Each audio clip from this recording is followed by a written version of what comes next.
स्वागत है आप सभी को यूआर में सर्वेंट के एपिसोड नंबर 2 में। एपिसोड के स्टार्टिंग में मिस मैड कह रही होती है उस समय मेरी शरीर काफी ज्यादा गर्म हो गई। मैं सांस लेने के लिए हाँफने लगा। मुझे ऐसा लगा जैसे कि मेरी दिल फट जाएगा। ये सब वही एहसास है जो कि मुझे तब महसूस होता है जब मुझे एक साथ कई सारे दुश्मनों का सामना करना पड़ता है। लेकिन इस बार सिचुएशन बिल्कुल अलग है। मेरा शरीर अपने आप ही मूव किया, लेकिन क्यों? नेक्स्ट हम देखते हैं मिस सर्वेंट यहाँ पर कचरे को छोटे छोटे हिस्सों में काट कर कचरे बैग के अंदर डाल रही होती है, जिससे काफी कम जगह में काफी सारे कचरा इकट्ठा हो जाता है। तभी यहाँ पर हितेश आ जाता है और कहता है तुम कचरे को काफी अच्छे से प्याती हुई हो, इसलिए तुम्हारा शुक्रिया। नेक्स्ट अगले सीन में ये दोनों जब कचरे फेंकने के लिए बाहर जाते हैं तो हितेश ये देखकर हैरान हो जाता है कि कोई उसके घर के सामने एक डॉग को रख गया था और उसके साथ एक चिट्ठी भी था जिसे मिस सर्वेंट पढ़ने लगती है। उसमें लिखा हुआ था मैं इस कुत्ते को एक पोमेरियन समझ के एक पेट शॉप से खरीदा था, लेकिन मुझे पता चला कि ये एक ऐसी ब्रीड है जो कि आगे जाके काफी बड़ी हो जाती है। इतने बड़े कुत्ते को मैं अपने घर में नहीं रख सकता, इसलिए मैं इसे एक अमीर दिखने वाली फैमिली के घर के पास छोड़ने का फैसला किया। इसलिए इसका अच्छे से ख्याल रखना, ठीक है?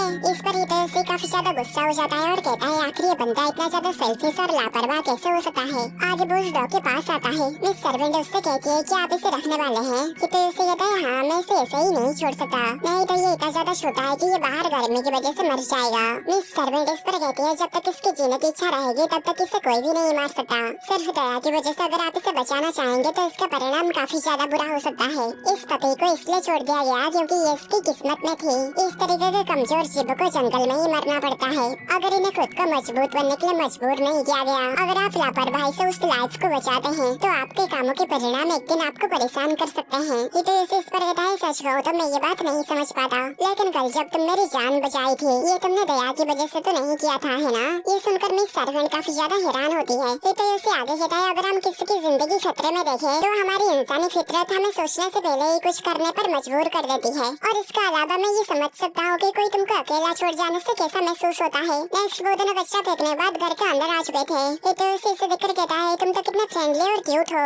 और आगे वो मिस सर्वेंट से कहता है क्या तुम इसे पकड़ना चाहोगे? मिस सर्वेंट इस पपी से दूर खड़ी हुई होती है और कहती है नहीं। तभी हितेश उससे कहता है पर देखो तो सही ये कितना फ्लफी है। इस पर मिस सर्वेंट फिर से उस पपी से दूर हो जाती है। हितेश इस पर कहता है क्या तुम डॉग से डरती हो? मिस सर्वेंट इस पर कहती नहीं, मैं बस थोड़ा सा ही उससे डरती हूँ। हितेश उसे ऐसे देखकर कहता है ये तो कितना क्यूट लग रही है। आगे मिस सर्वेंट कहती है अगर आपकी इच्छा यही है तो मैं इसे जरूर छूऊंगी। पर वो उस पपी को छूने से काफी घबरा रही होती है। तभी हितेश उससे कहता है तुम्हें खुद को इतना फोर्स करने की जरूरत नहीं है। और आगे कहता है आखिर तुम डॉग से क्यों डरती हो? इस पर मिस सर्वेंट कहती है जब मैं छोटी थी तब मेरे मास्टर मुझे ट्रेनिंग देने के नाम पर मुझे खूंखार जंगली कुत्ते से भरा हुआ पहाड़ी के ऊपर छोड़ दिए थे। हितेश कहता है मैं समझ सकता हूँ पर इससे तुम कभी भी इस कुत्ते के साथ नहीं मिल पाओगे। इस पर मिस सर्वेंट माफी मांगने लगती है। हितेश कहता है चिंता मत करो ये तुम्हारी गलती नहीं है। आगे मिस सर्वेंट कहती है मैं फिर से इसे पकड़ने की ट्राई कर सकती हूँ। वो इसे पकड़ती है पर वो डर से काफी ज्यादा कांप रही होती है। हितेश कहता है कोई बात नहीं, तुम इसे पकड़ नहीं सकते तो रहने दो। मिस सर्वेंट इस पर कहती है ऐसा कोई भी काम नहीं है जो मैं ना कर पाऊँ। तभी हितेश उससे पूछता है आखिर तुम इससे क्यों इतना ज्यादा डरती हो? मिस सर्वेंट इस पर कहती है इसकी जानवर जैसे नाखून, आंखें, दांत काफी ज्यादा डरावने हैं। हितेश इस पर कहता है पर मुझे तो ये एक बहुत बड़ा सा मोची केक जैसा दिखा है। तभी वो पपी मिस सर्वेंट की उंगली को अपने मुंह में डाल लेता है, जिससे वो काफी घबरा जाती है और कांपने लगती है। तभी हितेश उसे समझाने लगता है और कहता है तुम चिंता मत करो ये सिर्फ तुम्हारे साथ खेल रहा है, तुम्हें काट नहीं रहा है। आगे हम देखते हैं मिस सर्वेंट की हालत पूरा खराब हो चुकी थी। आगे ये पपी हितेश की उंगली को भी अपने मुंह में डाल देता है। हितेश कहता है लगता है तुम्हारे दांत आ रहे हैं। आगे मिस सर्वेंट हितेश को पपी के साथ ऐसे खेलते हुए देखकर काफी ज्यादा डर जाती है और वो हितेश से कहती है ऐसा करना बहुत ही ज्यादा खतरनाक है। हितेश कहता है तुम चिंता मत करो और आगे कहता है चलो थोड़ी देर के लिए बाहर चलते हैं। नेक्स्ट हम देखते हैं वो दोनों पेट शॉप आ चुके थे।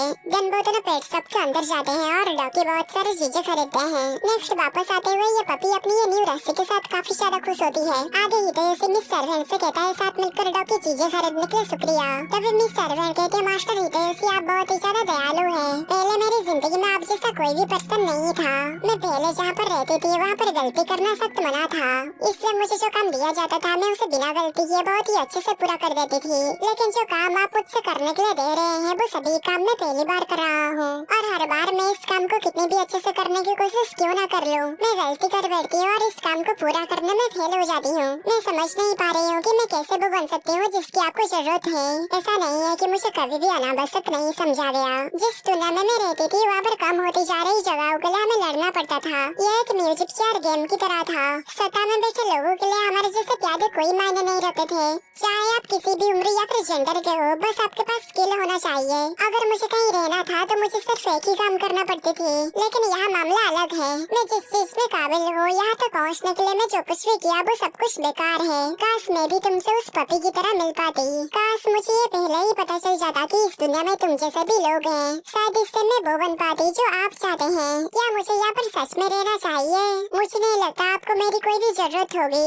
आगे ये पपी हितैषी को खींचते हुए आगे ले जाने लगता है। तभी हितैषी रुके उससे कहता है, ऐसा लगता है तुम अपनी पुरानी नौकरी को छोड़ के एक नॉर्मल लड़की बनना चाहती हो। मुझे लगता है ये बहुत ही अच्छी बात है। इस पर वो काफी हैरान होती है और मन में सोचती है, लोगों को मारना छोड़ के एक नॉर्मल जिंदगी जीना, इसके बारे में तो सोचा ही नहीं था।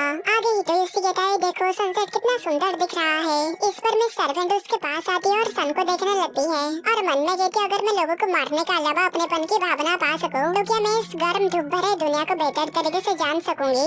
तो मैं इसका नेक्स्ट पार्ट कल अपलोड कर दूंगा।